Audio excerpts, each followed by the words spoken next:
as you know, the enemy of the United States is COVID-19, and another enemy of COVID-19 is China. So logically, since US and China share a common enemy, COVID-19, they should be coming together to fight COVID-19, and that would have been a rational response on the part of US and China. But what's amazing is that instead of doing the rational thing, they are doing the irrational thing, and which is they're actually stepping up their geopolitical contest when they are fighting a common adversary. And it's basically illogical behavior, but then it demonstrates also that the forces that are driving the US-China contest are quite fundamental. And I'm just going to mention three, and we can of course explore them in greater detail when we come to Q&A. The first structural force that's driving this US-China geopolitical contest is a very predictable one. And it's been around for 2,000 years or so. So, for over 2,000 years, one of the oldest rules of geopolitics is that whenever the world's #1 emerging power, which today is China, is about to overtake the world's #1 power, which today is United States, the world's #1 power always tries to push down the world's #1 emerging power. And actually, there's a Harvard professor called Allison, which has been a very good book, Destined for War, in which he documents that most of the time over the past 2,000 years, that's what happens. And it's a fairly rational response, because no country likes to go from being #1 power to #2 power, so they'll resist it as much as possible. So that's rational. But what's unusual about this US-China geopolitical contest is that it's also driven by an irrational dimension, which actually, frankly, no one talks about, partly because it's politically incorrect to speak about it. But I want to raise it because I mentioned earlier on, I gave you a hint that some of the behavior of the US and China is obviously irrational, illogical. Why is that happening? And the answer is that, of course, this contest is also being driven by deep emotional forces. And the emotional force that I bring out in the book and discuss is that there has lain buried for centuries in the Western psyche a fear of the yellow peril. And that's something that's real, it's there, it surfaces from time to time, it surfaces in Fu Manchu novels, and of course in the case of the United States at the end of the 19th century, of course the United States Congress did pass something called the Chinese Racial Exclusion Act. So that emotional dimension is also a factor.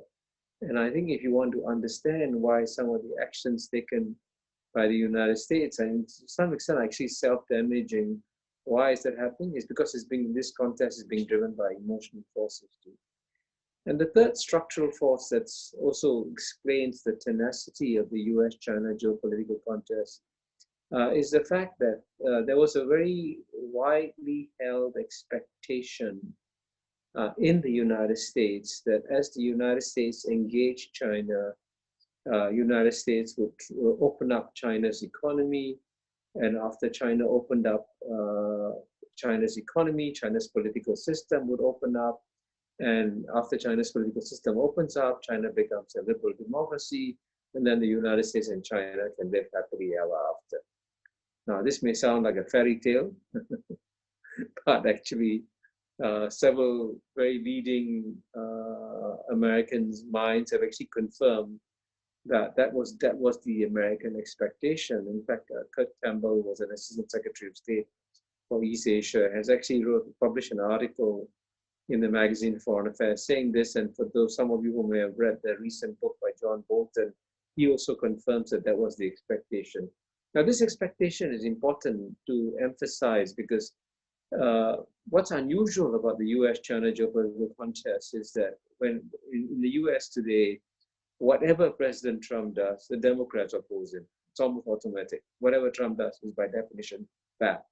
Yet when Trump launches trade war against China, launches technology war against China, the Democrats said, we are right behind you and we are completely behind you. So it's in fact the only policy that Trump has, which is bipartisan. And why is it bipartisan? Because the Democrats and Republicans shared that same expectation that China would become like the United States. It hasn't happened, so there's disappointment. But yeah, I just want to mention in passing that future historians will be very sort of puzzled by this American expectation, because the United States, at the end of the day, is a very young republic of less than 250 years old. And it's interesting that this young republic, which is less than 250 years old, with one quarter of the population of China, believed that when it engaged China, United States would transform China, rather than China, which is a 4,000-year-old civilization with its own political culture, its own political tradition, that China would transform the United States. But that reflects a certain degree of arrogance in the American mind. But that was this expectation.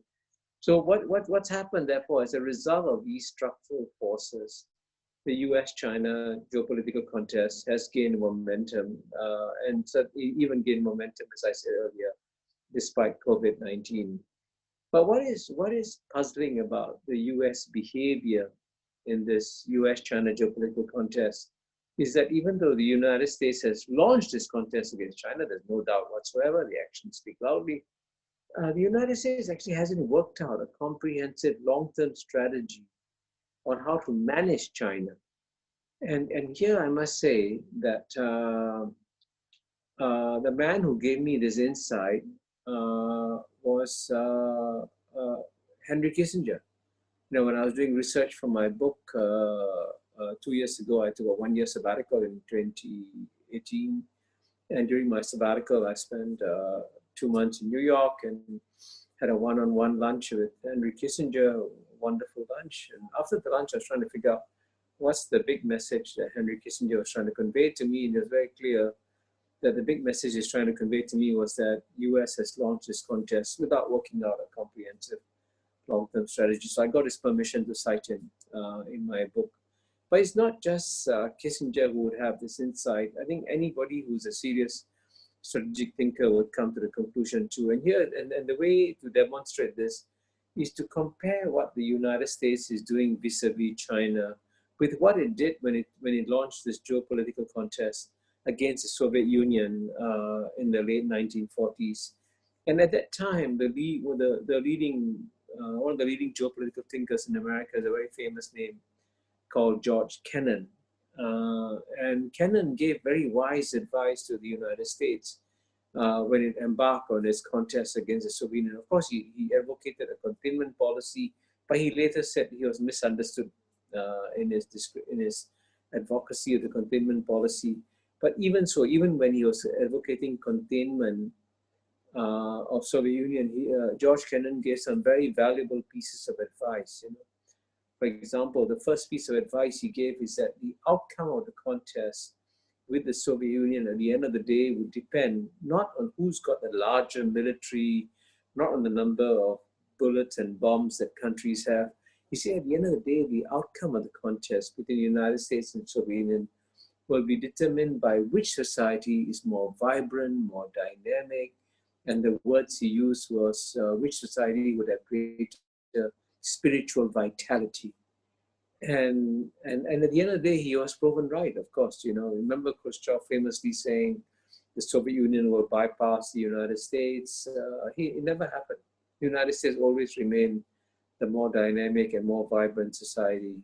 So if Kennan were alive today, he would actually be quite shocked by the United States embarking on this geopolitical contest against China, because he would say, first let's look at our own society. And the United States, which of course, as you know, has been the most successful society since human history began, has happened to have had 30 bad years, because it's the only major developed society where the average income at the bottom 50% has gone down over a 30-year period. And the net result of all that is that as two Princeton University economists have documented, Case and Deaton, there's a sea of despair among the white working classes, and that's what led to the election of Donald Trump. And I think it's, you don't have to be a genius to figure out that the United States is a deeply troubled society domestically. Black Lives Matter, whatever it is. and lots of fundamental problems at home. And George Kennan will say, hey, are we taking care of our own situation first before we launch this contest against China? And if Kennan were alive today and if he saw what China has accomplished in the last 30 years, if the United States has been sliding downwards, the Chinese people have just experienced the greatest improvement ever in their standard of living. In fact, the past 40 years since Deng Xiaoping launched his four modernizations in 1979, 1980, the past 40 years have been the best 40 years in China's 4,000-year history in terms of economic and social development of its people. So you have, in a sense, two societies going in the opposite direction, United States declining, China doing very well. And Kennan would say, hey, let's fix our own situation first before we take on China. And then the second piece of advice that George Kennan gave was, cultivate friends and allies. It's very critical. And I think it's fair to say that the Trump administration has not been cultivating friends and allies. And what's even stranger is that if China is your number one geopolitical competitor, your two most critical allies are the immediate neighbors of China, namely Japan and South Korea. And here the United States has got military forces in Japan and South Korea that are supposed to help project a forward U.S. presence in East Asia. And what does the Trump administration do? Try to charge Japan and Korea more for hosting U.S. forces in Japan and South Korea. And you can imagine the sense of disillusionment that some of the Japanese and South Koreans may feel about what the United States is doing there. So again, alienating of friends and allies is not something that Kennan would advise. And the third piece of advice that George Kennan gave, he said, don't insult the Soviet Union. At the end of the day, we still have to work with the Soviet Union on some matters. And if you insult people, they won't talk to you, they won't work with you. And unfortunately, the Trump administration has ignored that advice, and you can see insults of China coming day after day after day. Very unwise, as George Kennan would say. And the final piece of advice that George Kennan gave, by the way, is that this very critical. He said, be modest, be humble. And I think that's modesty and humility don't fit the Trump administration. I say this because if the United States is serious about this geopolitical contest against China, it's obviously going about it in the wrong way. And that's a large part of the problem. But having said that, I want to emphasize that in any geopolitical contest, it is not the case that one side is right, the other side is wrong. In any geopolitical contest, both sides make mistakes, and China has also made some serious mistakes in the way it's handled the United States. And clearly, in my book, I say that the single biggest strategic mistake that China made was to alienate the American business community. And that actually was a very important constituency for China, because in previous times, like in the mid-1990s, when President Bill Clinton wanted to restrict Chinese access to United States, the business community immediately stood up and said, hey, don't fool around with the world's largest market. Please don't upset us. And so the business community would always apply the brakes whenever the United States wanted to take on China. But what's interesting is that when President Trump launched his trade war against China in 2017, 2018, the business community kept absolutely quiet and didn't say a word. And so China had made a serious mistake in alienating them, partly by, allegations of stealing of intellectual property, forced technology transfer, and also, frankly, the Chinese became somewhat arrogant after the 2008-2009 global financial crisis. They thought United States was on the ropes, China was strong, and therefore the arrogance of the Chinese came out, and for which they paid a price. So clearly, both sides have made mistakes. So here we are in the middle of the geopolitical contest. And so the next obvious question to ask, the obvious one is, who's going to win? Yeah. And what's interesting is that the United States, the reason why I chose the title as China Won is behind that title is the question, can America lose?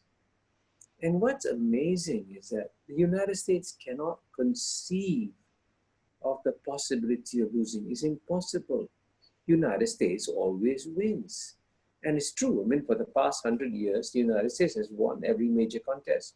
World War One, World War Two, the economic contest against Japan, the Cold War against Soviet Union. So the United States assumed that he's going to win always. And so if you ask the Americans, why are you so confident you're going to win? They say, well, a dynamic democracy always defeats a sort of sclerotic communist party system. And I don't disagree with that premise. A dynamic democracy can defeat a sclerotic communist party system. But then you see, is that what the contest is today? So what my book tries to do is to dig deeper.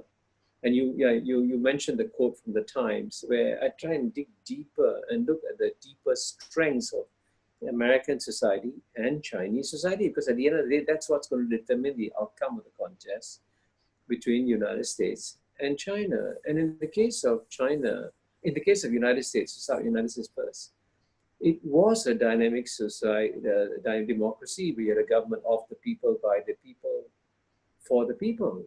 But as you know, as Martin Wolf of the Financial Times also agrees and has said so in his column several times, United States, which used to be a democracy, has become a plutocracy.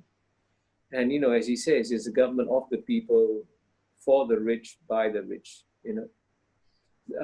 So the consequence of that is that, and this is something that my book goes deep into, it explains how the American political system can be hijacked by money. And because it can be hijacked by money, everything, the whole system is designed to ensure that the rich get the larger share of the increase in national income. And as you know, United States has had this dramatic increase in inequality, and actually it's very unwise of the very rich to do that, because they now have a very disgruntled working class, and that creates all the social problems and tensions that you see in the United States. And by the way, I want to say that some very serious people, I don't necessarily agree with the assessment. I want to tell you what they say. They say that given the rising levels of tensions within the United States may be in a pre-revolutionary moment. And this is, I think, this is what would trouble George Kennan if you're alive today. How can a society that is so domestically troubled take on such a major geopolitical contest against the world's oldest civilization? It seems unwise. So that's on the American side, the challenge that the United States face. And in the case of China, which is supposed to be run by a sclerotic, rigid, dictatorial communist party system, what's amazing is that China has created the world's largest meritocracy, which means that it picks the best people to work in government, to serve government. And so as a result of that, the level of competence of the Chinese government in many areas is far superior to the competence of the American government. And this is simply a case of selecting the best people, which is what, by the way, great universities do, which is what the great consulting firms do. You always pick the best people to work with you. And I realize how this is something that is very little known. Most people think that a communist party is not something people aspire to join. Why would you want to join a communist party? Great, are you crazy or something? But when I was in New York again for my sabbatical, Columbia University very generously offered me a research assistant who was a master's student, a young lady from China. And one day I was chatting with her and I said, "What was your life like? Tell me what was life like in China?" She said, "Well, when I graduated from high school, I graduated number 2, and I was very sad." So I was very puzzled. I said, "Gosh, if I graduated number 2 from my high school, I'd be very happy. Why were you very sad?" She said, "Because in China, only the number 1 gets selected to join the Chinese Communist Party. I couldn't fulfill my dream." So can you imagine, right? I don't know how many thousands of high schools there are in China, and among them, the best are aspiring to be number 1 so they can join the Chinese Communist Party. So the quality of mind of the Chinese Communist Party is amazing. And I can tell you, just a few days ago, last week, someone sent to me a report produced by the Harvard Kennedy School Ash Center. If you have any doubts about the resilience and strength of the Chinese Communist Party, read that report. It just came out in July. And it points out how remarkable the Chinese Communist Party has become and how, because it's able to deliver the goods and take care of the people, it has an amazing level of support among the Chinese people. And so when, recently when Mike Pompeo said, oh, we are opposed to the Chinese Communist Party. We love the Chinese people. We want to rescue the Chinese people from the Chinese Communist Party, which of course is the traditional Western belief. Everybody, all people naturally want to overthrow the Chinese Communist Party. But the evidence will show that Chinese people love the Communist Party. and it's a reality. And in the Harvard Kennedy School Society, Kennedy School study proves that. And also, by the way, there's an Edelman Trust Barometer study, which I actually participated in the launch with, sitting in this chair from Singapore a few months ago. The government that enjoys the highest level of trust among its people today by far is China. It's the 90% of the people trust the government, not surprisingly because of the competence and delivery. So the reason I say this is that when you have the black and white conception, which is what the Americans have of this contest, we are good, they are bad, we are dynamic and competent, they are rotting and incompetent. That's not born by reality. So in that sense, my book at the end of the day is meant to be a gift to the United States, to tell the United States, why don't you think harder before you take on this massive contest? Think about the possibility that you can lose. It's something inconceivable, right? So that's what I hope, that there'll be deeper discussion of the relative strengths and weaknesses of the two sides. And I have some other examples in my book also. But I conclude by just making two additional points. The first, of course, is that and this is a point that George Kennan made, is that at the end of the day, this contest will be decided in part by the strengths of the United States versus China. But if there are 1.4 billion people in China and 330 million people in the United States, that still leaves 6 billion people outside the United States and China.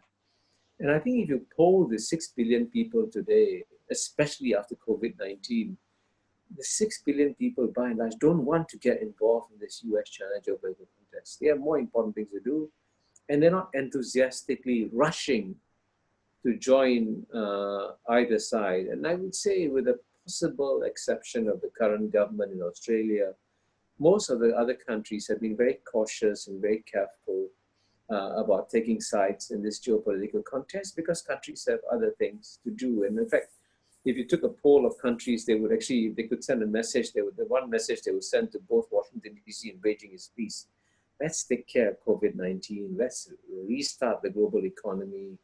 Let's make sure that global poverty doesn't grow. Let's focus on the important things, and let's press the pause button on this geopolitical contest. And that, I think, is a key factor at the end of the day that will also influence the outcome of this U.S.-China geopolitical contest. Because unlike the first Cold War, where lots of countries enthusiastically supported the United States, that's not happening at this time.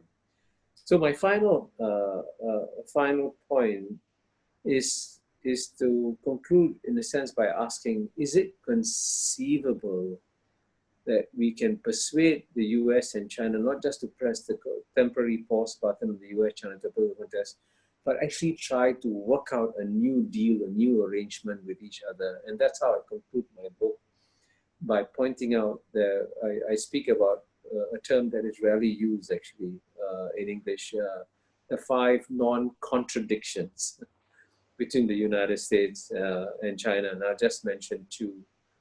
So the first non-contradiction is that if the primary goal of the United States is to improve the well-being of its people, and frankly, given the troubled condition in the United States, the primary goal of the US government should be to take care of its own people first, And then if the primary goal of China is to improve the well-being of its people, and that's clearly the primary goal of the Chinese government, then frankly, they can achieve their primary goals of improving the well-being without going at loggerheads with each other. In fact, if they work together, and indeed, frankly, even today, if President Trump genuinely wants to give a boost to the markets and give a boost to global confidence, all he has to do is announce, okay, I will stop the trade war, withdraw all tariffs, let life go back to normal till COVID-19 is over. Can you imagine the impact on the markets? They'll say, wow, the trade war is halted. Good, let's come together, fight COVID-19, you know? So just common sense would say that's what they should be doing. So that's one non-contradiction. The other non-contradiction is that increasingly we live in a world where the biggest challenges that we face are global in nature. And if you had any doubts about that, COVID-19 has erased all doubts. COVID-19, we may have started in Wuhan, in China, but you can see how quickly it spread around the world and and now the whole world is shut down because of a virus. And no one country can fight the virus alone. As I say in a previous book, The Great Convergence, I say that the big fundamental difference about our world today is if in the past, when 7.5 billion people lived in 193 separate countries, it was as though they were living in 93 separate boats with captains and crews taking care of each boat and rules to make sure that the boats didn't collide. But today, as a result of the world shrinking and coming together, the 7.5 billion people no longer live in 193 separate boats. They literally live in 193 separate cabins on the same boat. But the problem about our global boat that we live on is that we have captains and crews taking care of each cabin and no captains and crews taking care of the global boat as a whole. And this gives a competitive advantage to the virus because the virus says it doesn't matter if you clean your cabins, I'm taking over the ship. So you need to have clearly greater cooperation in global, there won't be a global government, but you need greater cooperation in global governance to take care of these common challenges. That also applies to global warming also. And just to conclude with that, in the last page of my book, I say that if the United States and China keep fighting while global warming is growing, the future historians will look at them and compare them to two tribes of apes that were fighting each other while the forest around them was burning. Now, we would look at those apes and we would think they're very stupid, but that's what we are doing today. So let me pause here and take your questions. Thank you. That's absolutely kind of fascinating and a really interesting kind of lens that you're putting on. We've got quite a few questions coming in. And just to remind our guests that at the bottom of your screen, you'll see a Q&A and hopefully you can type a question and then pop it in. We'll get to them as soon as we can. And so while guests are doing that, I have a kind of a very quick question is, it feels like there's an inevitability that China will overtake the US. In what time frame do you perceive that to be?